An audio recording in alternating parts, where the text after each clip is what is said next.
What's up, guys? Kate Wills here. Today I'm going to do my review of Eureka 780, episode 17. Let's get right into it. So, pretty much in the beginning of this episode, we have Harley Quinn, Team Harley Quinn and Team Piper, and the president of Generation Blue is discussing about the new weapon they call the quartz gun. And they talk about how the gun perhaps changes the timeline and that it not only affects the present but affects the past.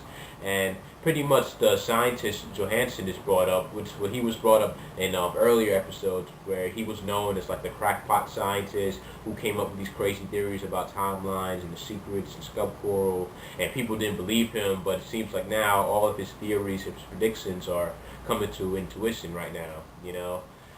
And Al realizes that perhaps that's why they don't remember Team Harley Quinn, because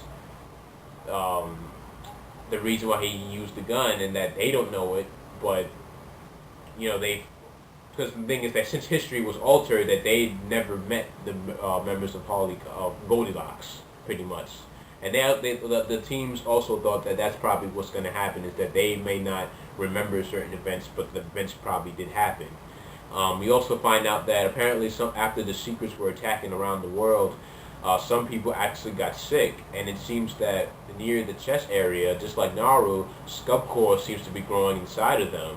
And when I was thinking about this, is that remember in the original series of Eureka 7 when the Scub corals were talking, actually Renton's sister, what was Renton's sister's name? Diana. She was talking to Renton about how the Scub corals need to, fuse with the humans to become one. And in a way, you kind of see that happening here, where pretty much the Scub corals are inside of the humans, and that slowly they're fusing with them. And so perhaps in this timeline, the Scub coral are actually forcing, their will on the humans, and perhaps, they're not going to ask them; they're just going to, fuse with them in any way. And I think that'd be pretty cool if Naru, has her own group of individuals who follow, this certain path, and that she could probably be like the teacher. It would be a good development for Naru, because she's actually changed a lot since the beginning of, this series, knowing everything about the Scub coral and the secrets and communicating with the planet. She's become almost like a preacher in a way. Almost like a priest, yeah, she's like a priest. A priestess, I should say. Yeah, and pretty much speaking of Naru, she also made an appearance in this episode. She actually brought back to life a construction worker who was killed because apparently there's a group of people who believe that the G monsters are gods, and that the the Scub corals are the enemies. Can't believe I forgot that. And pretty much there was an accident there and caused by the group of people. And Naru also talked about how the Scub coral and the trappers belong to no one. And, I think about it now, it would be pretty cool for her to have her own group of followers, to communicate with the planet, and, they're trying to show the way to the other planets. This is, kind of different from the original series, but that'd be a cool part for Naru to do. And meanwhile, throughout this whole episode, Elena and Flair were actually filming a commercial for a manga based on Generation Blue, and I guess this is something for them to do, It's funny because there is a manga about this series, but the anime is far ahead than the manga is. And pretty much I was talking to Gazelle next, and he finds out about the timeline and alternations. He learns more about Johansson's book, because apparently he wrote a book about it. And pretty much he realizes that by using George to try to find out the members of Team Goldilocks by their real names, he finds out that apparently they're not destroyed, they're not dead. It's just that they never joined Generation Blue, and that they're living their lives. One of the girls, or two of them, were were in the bakery shop. So, and I was happy for that, because he didn't need that to have over his head that apparently he killed these girls. That would be terrible for him. I mean, for everything else that's going on in his life, that's the last thing he needs. And what was weird though was that Elena had said something to Owl, because they actually come to suspicions about what's going on. She says that Owl, I'm the only one that truly knows you, and I don't know if that's supposed to mean something, that she has a romantic interest in Owl, because I believe Flair has an interest within Owl herself, but I don't know, something with Elena. someone to keep your eye on in this series, because I believe there's more to her than just her goofy personality.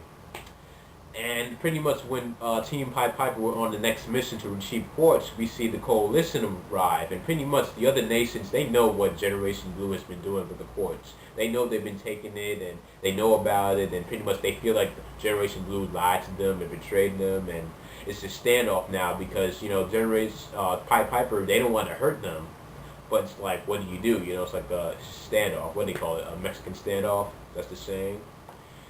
And pretty much Owl appears, and when he appears, the gun goes right to Owl, and it pretty much eats a quartz because it takes the quartz from the Scub coral. So more than likely, the quartz would be the ammunition for this weapon, of course. And then we see Truth, and Truth was like, yes, I found the weapon that I'm looking for, the weapon that could change the world. And when Owl's almost knocked out underwater, he actually talks to Eureka. And from when he talks to Eureka, his mom, he's, of course, he's happy to see her. And she explains about the whole thing about how she used the quartz to, activated the quartz so she could jump to a different timeline, but she doesn't have any control over it because quartz don't really have a sense of time or space. And apparently, she's kind of stuck in a different timeline. She can only communicate with Owl and with Owl's timeline for a short period of time. And we also find out that Renton knew about this gun, the quartz gun, and that he's been studying it, he's been researching and analyzing it, and he realizes that the gun is not complete yet. And I gotta say, Renton's probably went to some hardcore studying after the series. He probably hit the books, because this guy, he created the new Near Boss, and it just sounds like Renton was just going to work,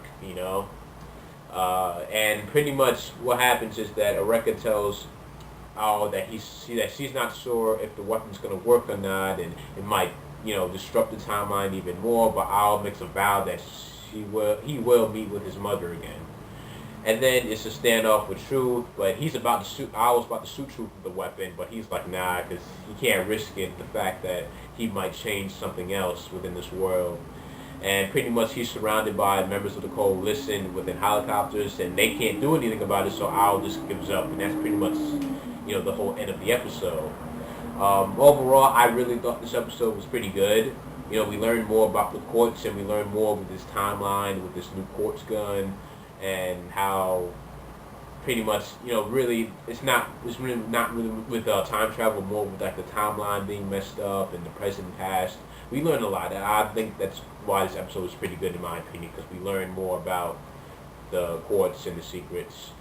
And the next episode is supposed to be titled The Third Engine, which we finally might figure out what the IFO can do while third engine is activated. And perhaps it might be resemblant, like with the Near Boss does it might resemble the original Near Boss, where he would activate, when the combat drive would activate, that the 7th Squad would be released, and he was like submerging all that power, and you just see him I remember it happened in like the second episode. You just saw the Near Boss just destroying all these military LFOs. It was crazy.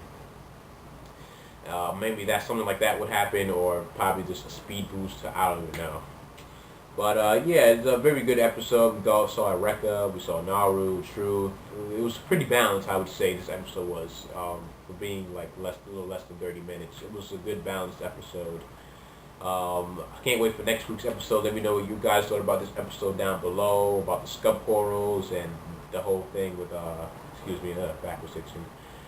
When you thought about the episode, predictions with Naru, how she's going to impact the series later on, or just your thoughts, how you like the episode, dislike the episode. Thank you for watching. Don't forget to give the video a thumbs up, and don't forget to subscribe, and I'll see you guys later. Peace. Thank you for watching.